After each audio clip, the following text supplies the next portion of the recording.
এই মুহূৰ্তত ৰাজ্যৰ হাজাৰ হাজাৰ টিউটৰসকলৰ বাবে একেবাৰে বহুত গুৰুত্বপূৰ্ণ ভাল খবৰ লৈ আহিছোঁ আপোনালোকৰ সন্মুখত।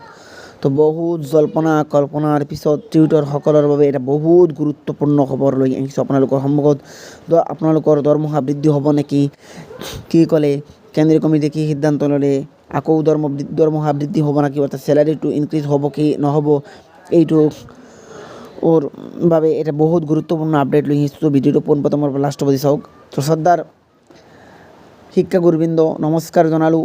যোৱাকালি আমাৰ কেন্দ্ৰীয় কমিটিৰ হৈ সন্মাননীয় শ্ৰী জীৱন তালুকদাৰ ছাৰ আৰু শেখ আব্দুল্লা ছাৰৰ নেতৃত্বত এটি প্ৰতিনিধি দল গুৱাহাটীলৈ যায়। লগতে কামৰূপ মেট্ৰ', দৰং, বাক্সা, কোকৰাঝাৰ আৰু নগাঁও জিলাৰ প্ৰতিনিধিসকলে যোগাযোগ দিয়ে। এটা প্ৰতিনিধি দলে যায় আৰু যোগাযোগ কৰে। খবৰসমূহ এনেদৰে, দৰমহা বৃদ্ধিৰ ফাইল কি হ'ব, দৰমহা বৃদ্ধিৰ যিটো ফাইল, এইটো চেলাৰী ইনক্ৰিজৰ ফাইলটো প্ৰচেছ হৈ আছে। শিক্ষামন্ত্ৰীক লগ কৰি কোৱাত চলিত বৰ্ষত এই দৰমহা বৃদ্ধিৰ নিশ্চয়তা প্ৰদান কৰে আৰু আমাৰ সন্মুখতে শিক্ষা সচিবক ফোন মাৰি দৰমহা বৃদ্ধিৰ ফাইলখন সোনকালে প্ৰেৰণ কৰিবলৈ কয়। তো তেওঁলোকে এটা প্ৰতিনিধি দল যায় আৰু দৰমহা চেলাৰীটো ইনক্ৰিজ কৰাৰ বাবে শিক্ষামন্ত্ৰীক মানে চলিত বৰ্ষতে এই দৰমহা যাতে বৃদ্ধি কৰাৰ এটা নিশ্চয়তা কনফাৰ্মেশ্যন দিব লাগিব আৰু এই সোনকালে প্ৰেৰণ কৰিব লাগিব ফাইলখন। আপগ্ৰেডেশ্যন বিষয় উত্থাপন কৰাত তেওঁ বিষয়টোৰ পৰা এৰাই চলা পৰিলক্ষিত হয়।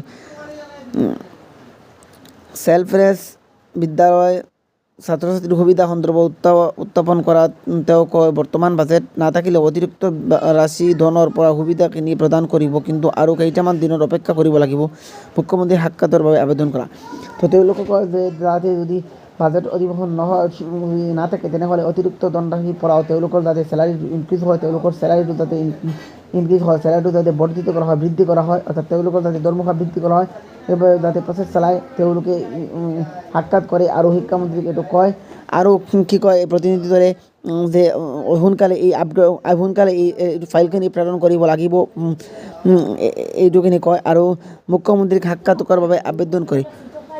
অৰ্থাৎ মুখ্যমন্ত্ৰী ডক্টৰ হিমন্ত বিশ্ব শৰ্মাৰ লগত অতি সোনকালে